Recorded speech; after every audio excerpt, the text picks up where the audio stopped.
carry song. Eyes for water, feet for fear. We go down. So dinner will be served at 7 o'clock. From 7, food will start to come down. So between now and 7, we're just holding community here. And one of the reasons why I wanted to do this experience on a boat was just because, like I said upstairs, it's very significant based on the theme of what I do. And I think that being on the boat, for me anyway, and hopefully I'll get your experiences later, is having that privilege to be, we're not in the hole like our ancestors were kept in the hole. We've come down here willingly by ourselves because we've come to celebrate, be with one another. They didn't have that opportunity, and being forced into an environment that doesn't look anything like this. They have a dining table like this. Maybe the captors may have had dining tables like this in their rooms, but they didn't. So just to see that contrast, we're here today, the majority of us, because of our ancestors, and even direct lines. So I know myself, when I was doing a little bit more research, it would have been, so my family come through the Jamaican Caribbean island. My mum was born in Jamaica, my grandmother. But I went back 4 generations approximately would be, so great-great-great-great-grandmother would have been the majestic women in all our families that made that journey. They actually, when I thought of that, it was like, oh my God, that wasn't too far away. And just to think, women in our families, men as well, endured that journey. And it's because of them enduring that journey with whatever they had to go through while we're here today. So we're here to give honor to those. After we've had the meal, the artwork, like I said, it's digital artwork based. And I was guided, I guess, by the ancestors to show the journey, but not just showing the sadness, but also showing some of the resistance and the resilience that we can feel proud here tonight as well. Not just sad, but feel proud that we didn't all just keep our mouth shut and just went along with things. We put up a lot of resistance and we fought and we was very strong, you know. Some of us decided to take our lives by going overboard rather than being kept in captivity. So even that is an act of resilience and strength, because to be able to do something like that, you know, many times I think, oh my God, how'd you do that? You know, we've all had water maybe up our nose at some point, and it's like, nah, you need to get up and breathe. But to know that you'd rather endure that and be at peace of enjoying that rather than being captured. So I really hope you have a wonderful experience this evening. I'm really looking forward to sharing it with you. And may this be the start of me. So just speak among yourselves and do the song. Thank you. So John is here, and Sandra is the slave mistress here. Life for we was so hard. Life for we was so hard. But today we smile and see.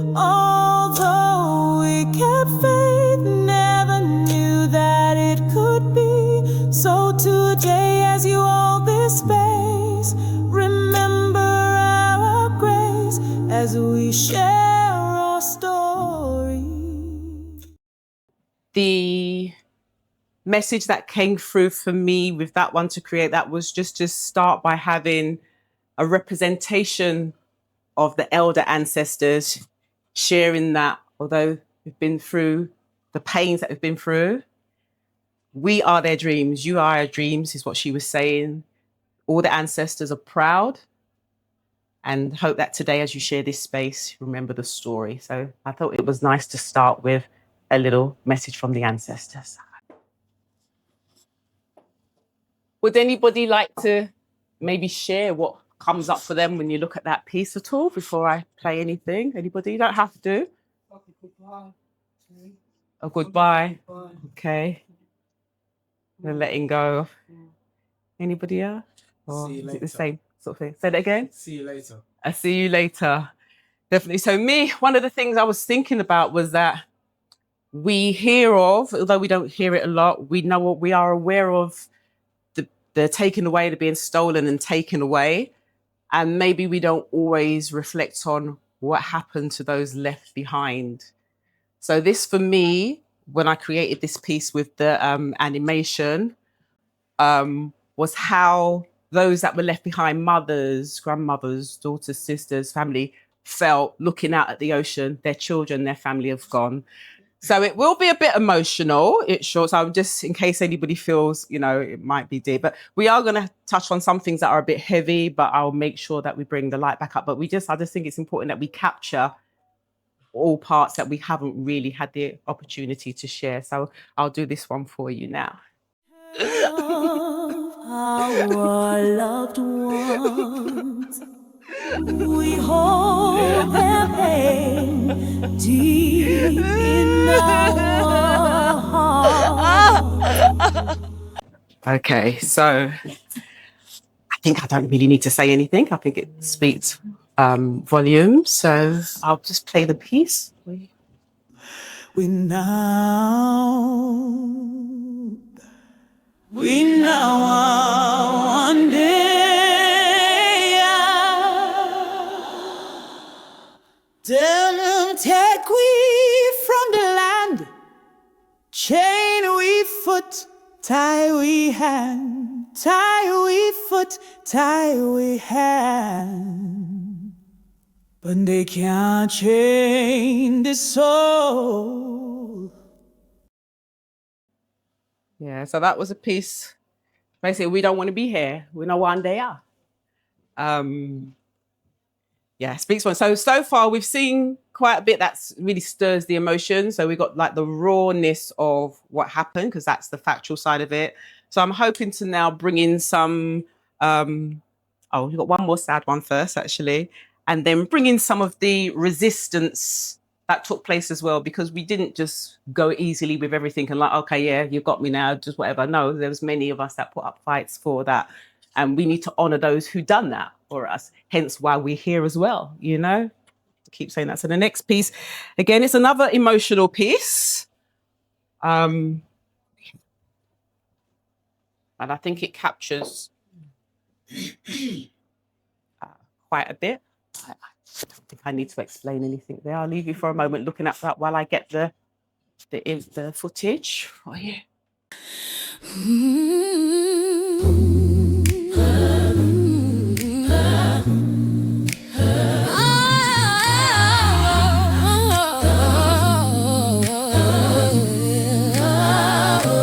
Mama, help me.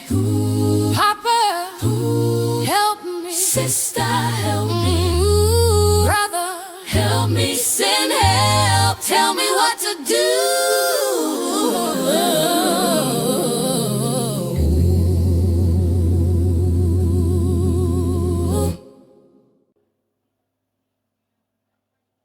Yeah, I think that was quite raw emotion.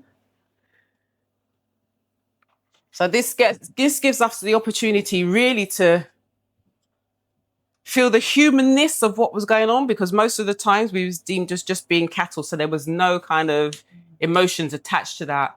But when we get to really kind of look at it from a different angle and maybe step into the shoes of those that were experiencing that, we see the real rawness of what happened.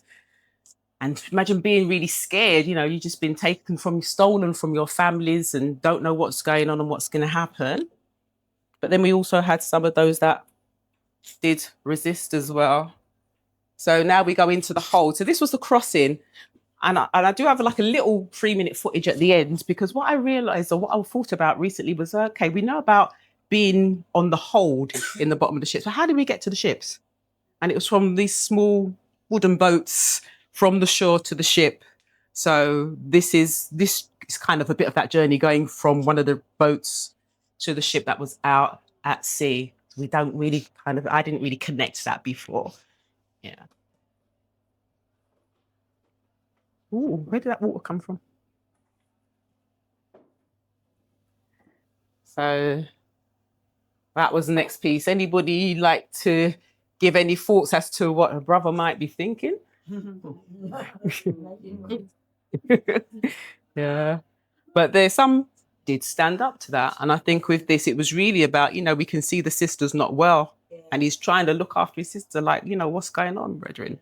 Sort of thing. But I'll play the piece for you. And not so much of a sad piece, which is a little bit lighter, but I'll play this one for you. Me not afraid of you, me not scared of you. Look when you're standing here, untie me if you're there. Watch how you just don't care. Me and them scare and tear. Untie me if you're there. Warrior, I have no fear. Another act of defiance there. Okay, so we can imagine. So this piece it's a poetic piece, so it's a bit of poetry. So we can listen to the sister's thoughts, what's going on here. If you could read my mind, you would be full of fear. If you could speak my tongue, you would be aware. I am protected by a God that will punish the very ground that you stand on. As you stand there shouting, I do not flinch. I acknowledge a greater power, mightier than you could ever think. You do not scare me. You're weak, a poor excuse for a man. I stand my ground, proud African woman, Ashe.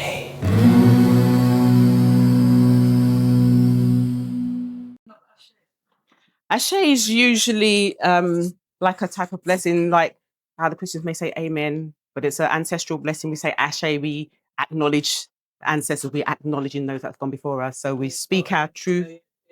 Yeah, A-S-E, some people say A-S-H-E, but it's like a Ashe on top of that, yeah.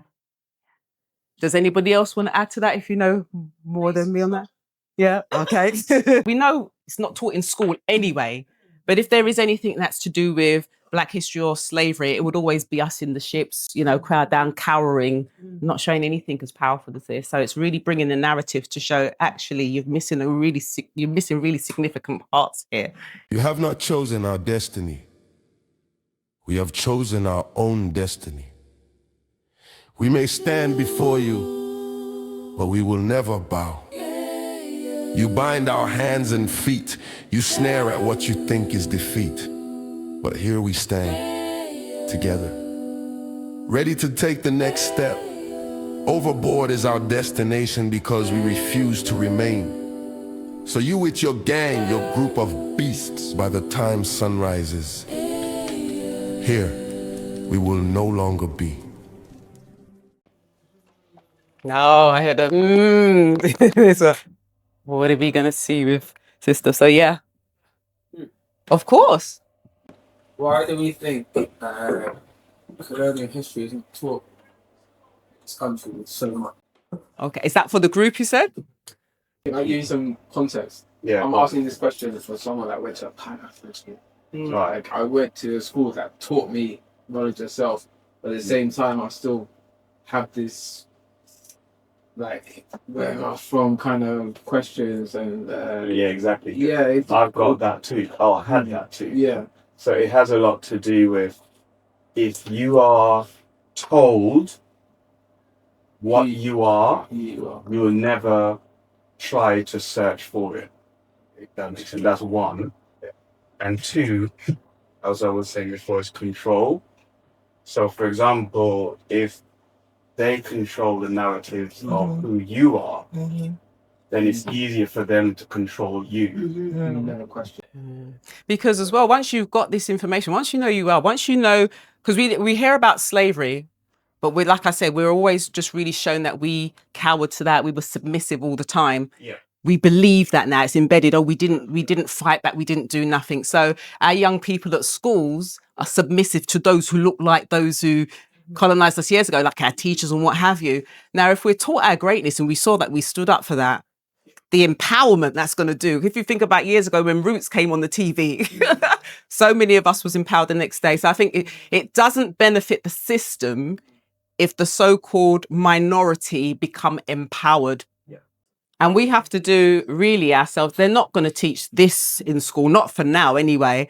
So if we can find ways, I'm doing it through art, it might be through music and other ways that we can choose to bring the narrative that empowers and uplifts us as well. But as long as we're here, I just came back from Jamaica the other day and I picked up a couple books from out there. It was called Lest You Forget. There was a young girl, she's 15, she's doing a Caribbean history. It's just doing history. And I was blown away because it's all this thing they're talking about in there as well. I'm like, wow, that's in the Caribbean. They're not going to do that here. Yeah. Question.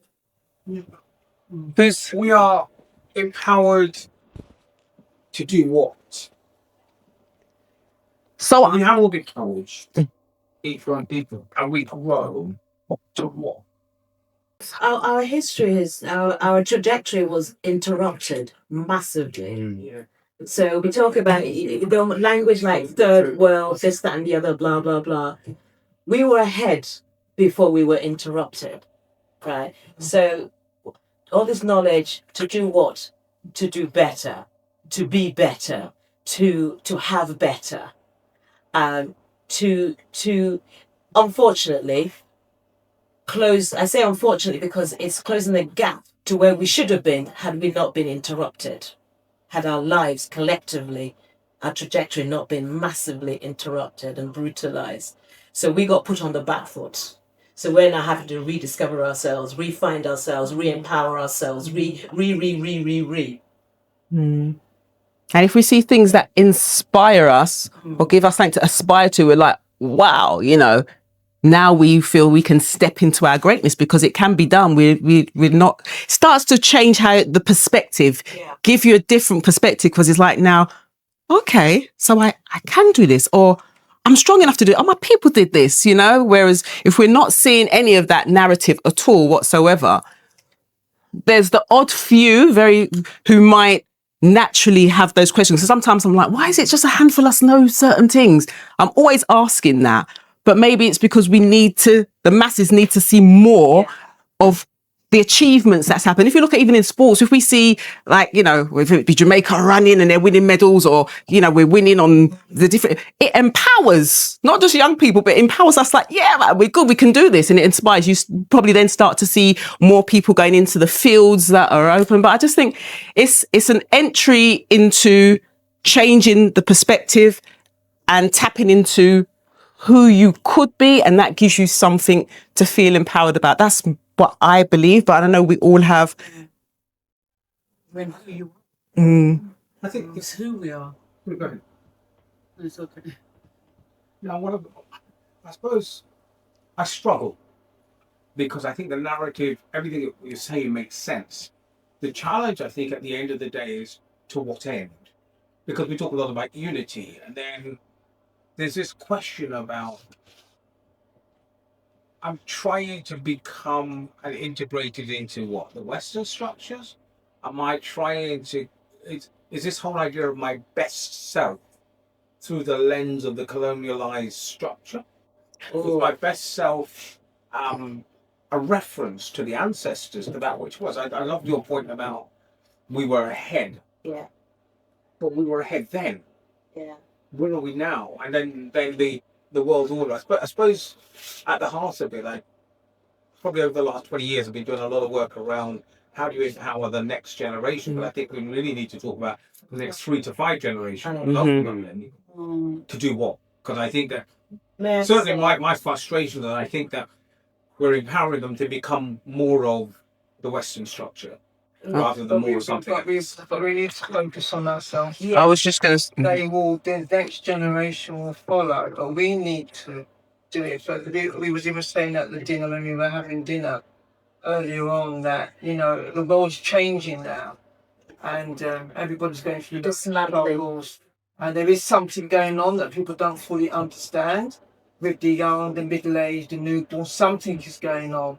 So yes, we do have to prepare those that can prepare maybe to leave here at some point and find somewhere else. So maybe that when the kids, the youngsters are going through there, whatever they're going to be going through, because they will be going through it, regardless of where they are in the system, they have to have somewhere to go. So when you talk about where do we go? What, where are we going? We've got to start from where we are. There's just no end to things. It's where we are now, right now in this room. This is a start, but it doesn't mean it has to be an end.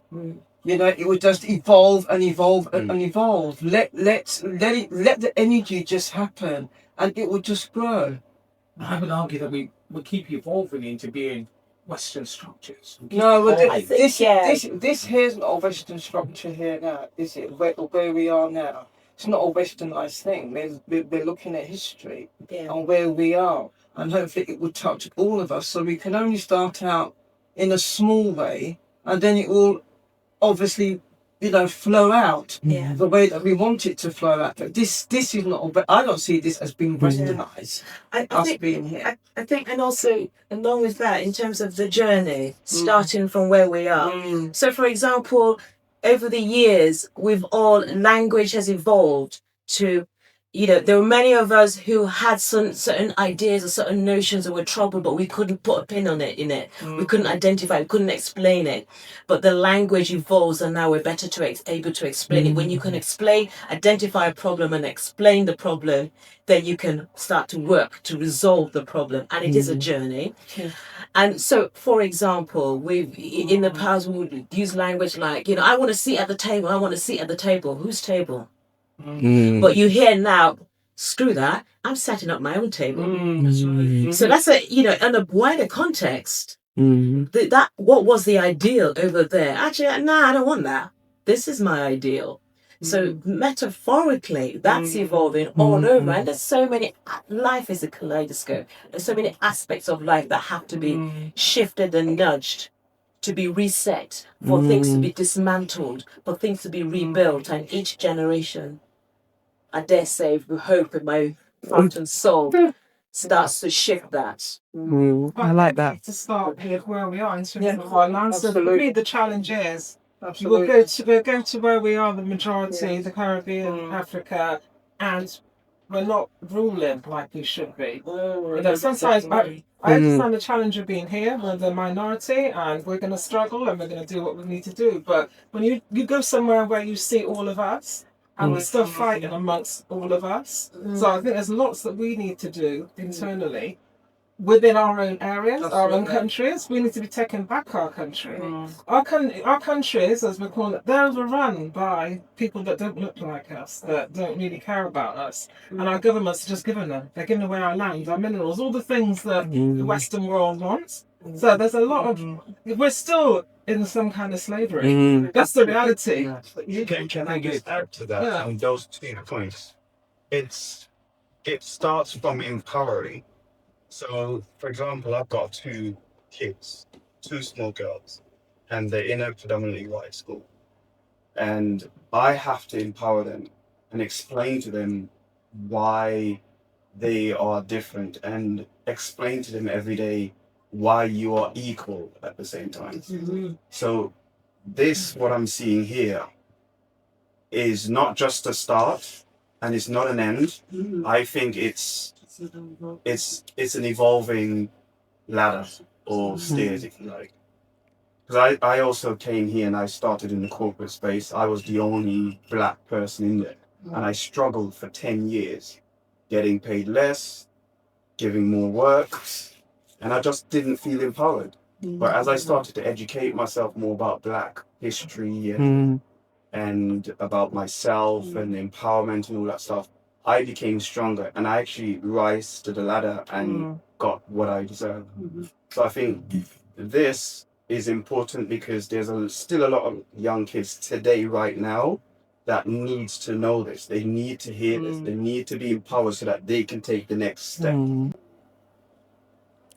Being at school, because I was born here, but I remember being at school in history, and we had back in those days, it was like a white wall, and I remember sitting in the classroom, and I had a satchel and a blazer, all of us, and she showed a picture, a projection on the white wall of a mud hut, and a lady in a grass skirt with no shoes on. And I remember looking at that and thinking, I can't relate to that. I can't actually remember what she said, but I knew it was something that made me feel quite uncomfortable. I remember I picked up my blazer, my satchel, whatever, and I just walked out of the classroom. And I did hear her call my name. And at that time, my school was only around the corner where I lived. And I remember I walked straight in the house. All I wanted to know, would you believe it? Mum, did you live in a mud hut and did you wear a grass skirt? She was in the kitchen peeling potatoes and she was crying. And I said, oh my God, I'm going to get in trouble now because obviously I walked out of class. So I must have thought somehow they've contacted my mum and I'm being disobedient and whatever and whatever. And I kept asking, Mum, did you wear shoes? Did you live in a mud hut? Did you wear a grass skirt? You know, these most ridiculous things. And she looked at me and says to me, what are you doing out of school? I said, no, but why are you crying? That's what I said to her. And she said to me that Martin Luther King just died. But I wasn't interested in Martin Luther King. I just wanted to know, did she wear shoes? Now, that's the damage that it can actually cause you. But because I had that seeking spirit, I wasn't going to put up with that. And she turned around and she said to me, yes, of course I wore shoes. Of course I lived in the house. But my perception of being taught that in school. So that was visually in my face. I hate to think now what is being taught now. Today, subconsciously, that kids are picking up. It's not so evident seeing these things on the wall. So I remember when I qualified as a therapist and I saw this video the therapist showed me, the trainer showed me, and it was a group of kids in a classroom. The teacher was Caucasian. And you know, kids have a habit of sitting at the back of the class, you know, our people somehow, back of the class, back of the class. But what she kept doing was picking on the kids, the black boys at the back of the class. When the tutor played the video back to her, she couldn't believe that she was doing that. She broke down and cried. So the point I'm trying to make, there's subtle racism that goes on. They don't always know that they're doing it. That's the thing. So that's the next challenge that we have. They don't always know that they're doing it. So it's just to put that out there that they, sometimes they don't do it intentionally. I know it's there, but subconsciously it's there. So I need to share that experience. Thank you for sharing. Are we okay to move on? Any other question? Okay. But thank you for the question, Ray. Thank you, because it opened up some conversation. I choose the water. I choose me. I choose the hands of my ancestors. This wooden beast is not my home. These people are vicious and wild. These chains bind my hands, bind my feet, but I still choose to be swallowed by the sea. Deep, yeah. Really. Are these pieces the same? They will be. They will be with the augmented reality and everything. I just haven't had the time to do it since I come back from Jamaica. But yeah, they will be. Yeah. And the entire collection? At some point. At some point, yeah. I think I'd like to do exhibitions with bigger pieces, but then be able to offer the posters, whether they be that size or half size, because not everybody has big space at home, or whether that be postcards or what have you, but you'd be able to take away a piece of what you see with that you collection. So yes, it's coming. Okay, so we're almost there. So the next one is this piece. So just a very few names. I mean, there was hundreds, maybe thousands of ships, especially that was built in the UK, Liverpool, Bristol, and those places specifically for slavery. So yeah, this piece was really kind of shining a light on those ships, on Britain's role in slavery. They might not want to admit to their part in the processing, but they built the ships for it. Yeah, so so this is Lest we forget, lest we forget those wickedest ships that sail the transatlantic. British ships made for pain, made for wealth, made for gain. As we remember our ancestors' names, let we also remember the ships of shame. Watcher, Brooks, Zonk, Hannibal, Duke of Argyle, Enterprise, London, Elizabeth, Britannia, Enterprise, to name a few. One love ancestor, we honor and remember you. We live as your legacy, walk in your shoes. Bless. okay. We're nearly there. Okay, so two last things I want to show you. So we've kind of come to the end of this little journey. Because like I said, it was just 10 pieces and it was just trying to show part of the journey from the shore to those who were left behind, how they felt.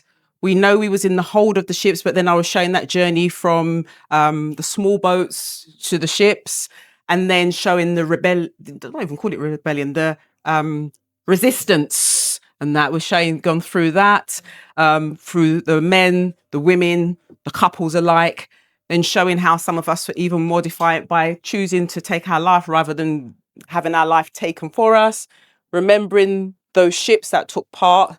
And now we have a very short message from an ancestor. And then I've just got we can turn around. I'm going to put like a 3-minute video on the screen for you. So we hope you received the message of our stories in the pieces you viewed today. Remember, we are here. We are proud. We live on in your blood, your hearts, and everything you do.